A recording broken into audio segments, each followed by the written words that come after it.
एक गांव के बाहर छोटा सा शिव मंदिर था, जिसमें एक वृद्ध पुजारी रहते थे।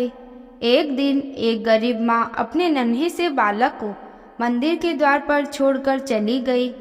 बहुत खोजने पर भी पुजारी जी को बालक के परिवार का कुछ भी पता न चला।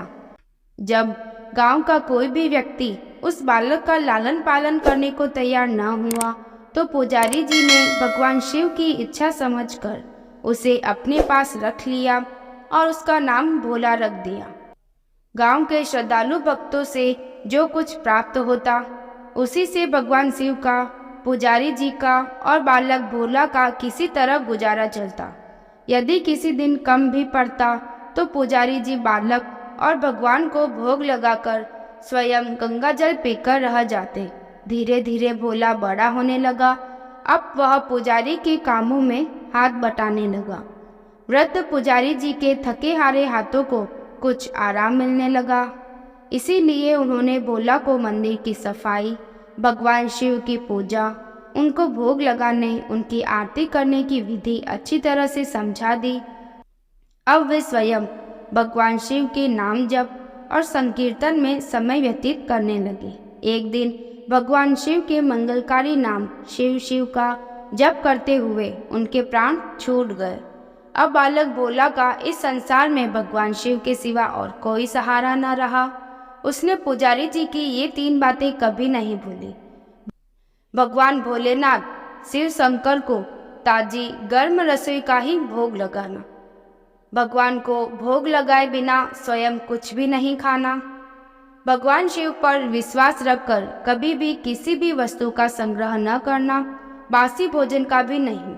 यदि कोई भक्त पहले से बना भोजन या मिठाई मंदिर में दे जाता तो बालक भोला उसे गरीबों में बांट देता। वह ताजी रसोई बनाकर ही भगवान को भोग लगाता, उसके बाद ही स्वयं ग्रहण करता और यदि बचता तो उसे बांट देता। यदि रसोई बनाने की सामग्री न होती तो भोले बाबा और भोला भगत दोनों गंगा जल पीकर ही रह जाते।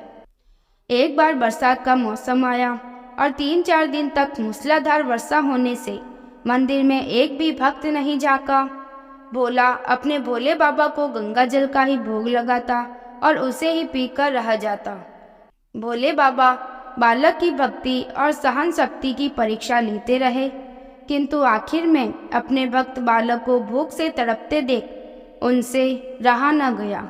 वे सेठ के नौकर का रूप धरकर हाथ में भोजन सामग्री की पोटली लेकर वर्षा में भीगते हुए मंदिर के द्वार पर जा पहुँचे।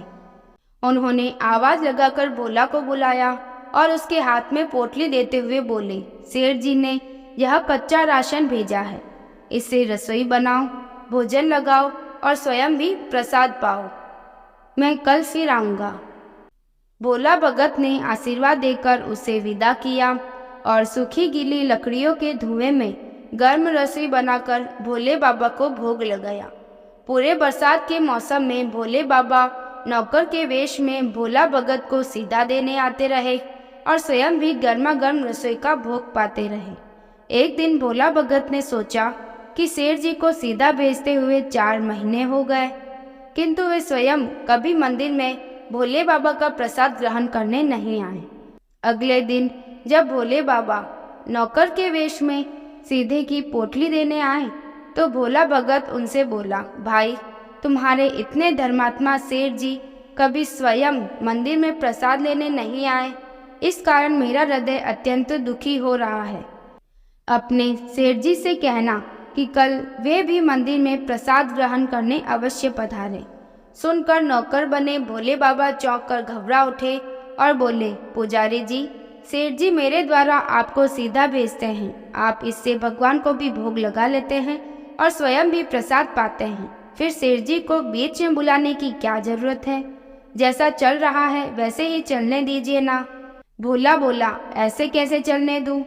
आपके धर्मात्मा सेठ जी इतने दिनों से सीधा भेज रहे हैं, क्या मैं उन्हें भगवान का प्रसाद देने का अपना कर्तव्य भी पूरा न करूं? मैं किसी का उधार खाने वाला नहीं हूं। अपनी सेठ जी से कह देना कि यदि कल भोले बाबा का प्रसाद ग्रहण करने न पधारे तो मैं उनका सीधा लेना बंद कर दूंगा। नौकर बने भोले बाबा तो अपने भोले भगत की आड़ देखकर कांप उठे और यह सोचकर मन ही मन हंसे कि वाह, आज तो लेने वाला ही देने वाले को धौंस दिखा रहा है। लेकिन सरल हृदय भक्त के मनोभाव पर रीझ कर वे बोले, ठीक है पुजारी जी, कल सेठ जी मंदिर में प्रसाद ग्रहण करने जरूर पधारेंगे। दूसरे दिन बड़े सवेरे ही भोले बाबा नौकर के वेश में दूध और बहुत सारी भोजन सामग्री लेकर मंदिर पहुंच गए। भोला चौंकते हुए बोला, भाई आज इतना सारा सीधा किस लिए ले आए?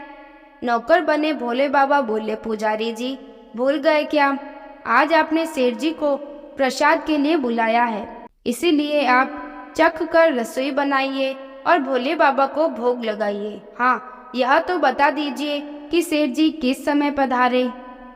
भोला ने प्रसन्न होकर उन्हें सेठ जी के आने का समय बता दिया।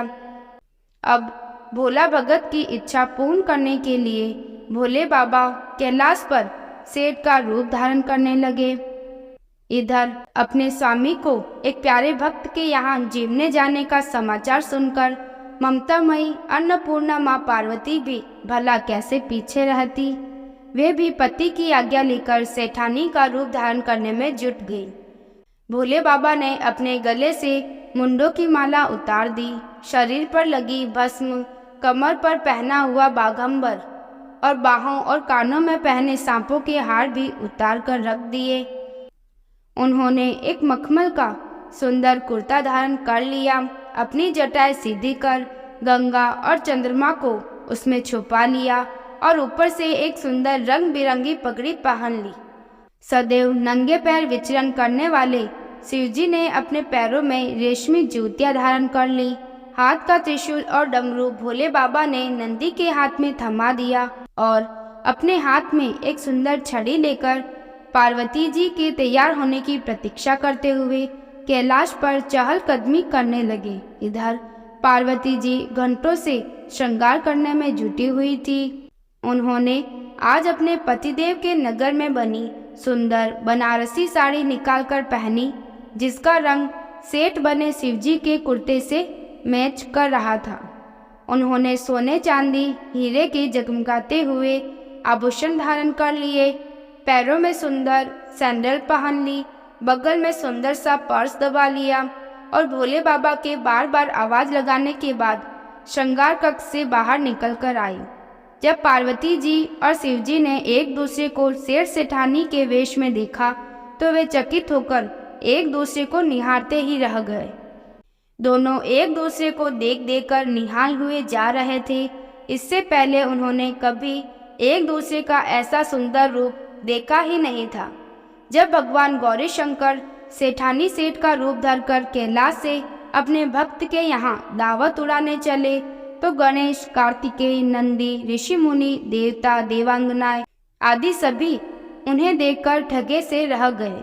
सेठ बने शिवजी अपने हाथ में ली हुई छड़ी को अदा से घुमाते हुए पृथ्वी पर टेकते हुए चल रहे थे और उनके पीछे पीछे बगल में पर्स दबाए अपनी सैंडल से टक टक और पायलों से छन छन की मधुर ध्वनि करती हुई माँ पार्वती सेठानी बनी हुई चल रही थी। इधर भोला भगत आज सुबह से सेठ जी के स्वागत में भांति भांति के पकवान बनाने में जुटा हुआ था। अपने भोले बाबा का भोग तो वह चलते फिरते बना लेता था, किंतु आज उसे कई महीनों से भगवान को भोग लगाने के लिए सीधा भेजने वाले सेठ जी को भगवत प्रसाद देना था। अतः आज उसने अपनी सारी पाक कला झोंक डाली थी। उसने सेठ जी द्वारा भेजे हुए चावल धोकर खीर बनाई, उसे धीमी आंच पर पकाकर गाढ़ा कर लिया और सेठ जी द्वारा भेजे हुए पिस्ते, बादाम, केसर, चिलगोजे, किशमिश डाले। मिर्च और अदरक को कूटकर उसे बाजरा, बेसन, गेहूं के आटे में भरकर मोटे मोटे मिस्से टिक्कर बनाए। रसोई बनाकर भोला भगत पुनः स्नान करने चला गया ताकि स्वच्छ वस्त्र पहनकर भोले बाबा को भोग लगा सके और सेठ जी को उनका प्रसाद पवा सके। जब भोला भगत स्नान करके लौटा तो देखा कि सेठ जी प्रसाद ग्रहण करने के लिए स्वयं तो आए ही हैं, संग में अपनी सेठानी जी को भी ले आए हैं। भोला ने झट से दोनों से राम राम किया उन्हें आसन देकर बैठाया और बोला, मैं अभी भगवान को भोग लगाकर आता हूँ, फिर आपको प्रसाद परोसूंगा। भावना के भूखे भोले बाबा से भूख सहन नहीं हो पा रही थी, इसीलिए वे बोले, पुजारी जी, भगवान को जल्दी से भोग लगाइए, मुझसे भूख सहन नहीं होती। भोला भगत बोला, सेठ जी, भूख तो मुझे भी बड़े जोर से लग रही है, किंतु मैं अपनी भूख के कारण भगवान को भोग लगाना नहीं भूलता। यदि दुनिया के सारे लोग इसी तरह अपनी भूख के लिए भगवान को भोग लगाना भूल जाए तो भगवान तो भूखों मर जाएंगे। सेठ जी बने भोले बाबा एक पत्तल उठाते हुए बोले, पुजारी जी, आप भोग लगाइए, इधर मैं पत्तल परोस लेता हूँ, मुझसे भूख सहन नहीं हो पा रही है। भोला भगत सेठ बने भोले बाबा को डांटते हुए बोला, सेठ जी, भगवान के काम में न तो जल्दबाजी चलती है और न ही कंजूसी। मैं जब तक भगवान को भोग नहीं लगा लेता, आप रसोई के पास भी नहीं फटक सकते। चुपचाप इधर बैठ जाइए और ओम नमः शिवाय जपते रहिए। मैं अभी जाता हूँ और आपको पेट भरकर भोजन कराता हूँ। सेठ बने शिवजी डांट खाकर चुपचाप अपनी आसन पर बैठ गए। सेठानी बनी पार्वती उनकी यह दशा देखकर बड़ी ही मुश्किल से अपनी हंसी रोक पाई थी, लेकिन जैसे ही भोला भगत पत्तल में सामग्री लेकर भगवान को भोग लगाने मंदिर में गया, शिवजी पार्वती जी को मौन रहने का संकेत करते हुए चुपके चुपके पैर रखते हुए रसोई में पहुंच गए। उन्होंने एक एक व्यंजन उठाकर चखना शुरू कर दिया। भोले बाबा तो प्रसाद को चखते ही भौचक्के रह गए। खीर में चीनी की जगह नमक भरा हुआ था, सब्जी में चीनी भरी हुई थी। जैसे ही भोले बाबा ने रोटी का एक गिलास तोड़कर मुंह में दिया तो वे सी सी करने लगे, क्योंकि रोटी में मिर्च ही मिर्च भरी थी। वे सी सी करते हुए उल्टे पैर भाग गए और अपने आसन पर जा बैठे। माँ पार्वती अपने स्वामी की यह हालत देखकर खिलखिलाकर हंस पड़ी। इससे पहले कि भोले बाबा पार्वती जी के सामने कुछ सफाई दे पाते, भोला भगत ओम नमः शिवाय का जाप करते हुए आ पहुंचा। उसने भोग को रसोई में मिलाकर उसे पवित्र बना डाला और फिर सेठ जी के सामने पत्तल परोसकर हाथ जोड़कर बोला, सेठ जी, अब आप जी भरकर प्रसाद पाइए। भोले बाबा तो अभी अभी भक्त की भक्ति से भी जोरदार उसके हाथ की बनी हुई रसोई चख चुके थे, अतः उसे जीवने की बात सुनकर उनके पसीने छूटने लगे। कभी वे भोला का तो कभी पार्वती का मुख देखने लगते। भोला को सेठ जी की ढेल बर्दाश्त नहीं हुई और बोला, सेठ जी, अब क्या हो गया आपको? अभी अभी तो इतनी उतावली मचा रहे थे, अब क्यों नहीं जिमते? आप जिमोगे तभी तो माताजी भी प्रसाद ग्रहण करेगी और फिर मैं भी प्रसाद पाऊंगा। कुल्हड़ खाली होने की देरी थी कि भोला ने उसे झट से भर दिया। अपने प्रिय भक्त के हाथों परोसे हुए भोग में भगवान को आज दुगुना स्वाद आने लगा। भोला परोसता गया और भोले बाबा पीते गए। जगत माता पार्वती भक्त और भगवान दोनों के प्रेम को देख देखकर मंत्रमुग्ध होती रही। जब सारी रसोई समाप्त हो गई तो भगवान ने एक जोर की डकार ली। भोला को होश आया और बोला, वाह सेठ जी वाह, मैं ही बावला था जो इतनी थोड़ी सी रसोई बनाई। मुझे पता होता कि आपको प्रसाद ग्रहण करने का इतना शौक है तो और भी ज्यादा रसोई बनाता। भोले बाबा अपने पेट पर हाथ फेरते हुए सेठानी बनी पार्वती की ओर मुस्कुराकर देखते हुए बोले, पुजारी जी, मैं इतना रोज कहाँ खाता हूँ, किंतु आज प्रसाद इतना स्वादिष्ट बना था कि अपने पर वश ही नहीं रहा और खाता ही चला गया।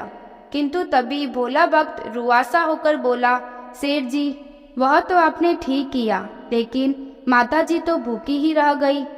ममतामयी पार्वती माँ से भोला का रुआसा मुंह देखा नहीं गया। उन्होंने बची हुई खीर की 4 बूंदें अपने कंठ में टपका ली।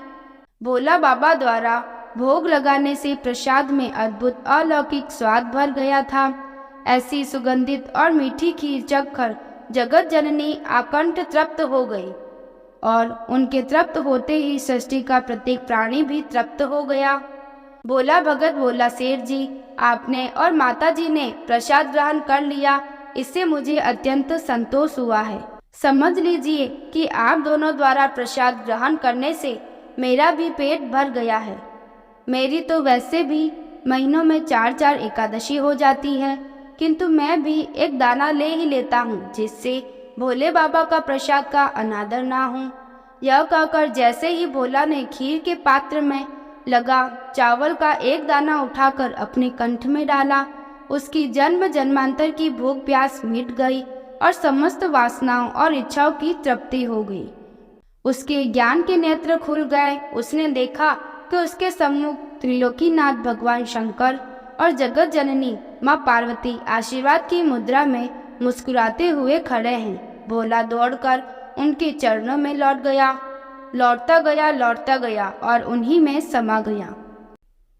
आपको यह कहानी कैसी लगी कमेंट करें। अगर अच्छी लगी है तो लाइक करें और ऐसी ही कहानियाँ सुनने के लिए इस चैनल को सब्सक्राइब करें। धन्यवाद।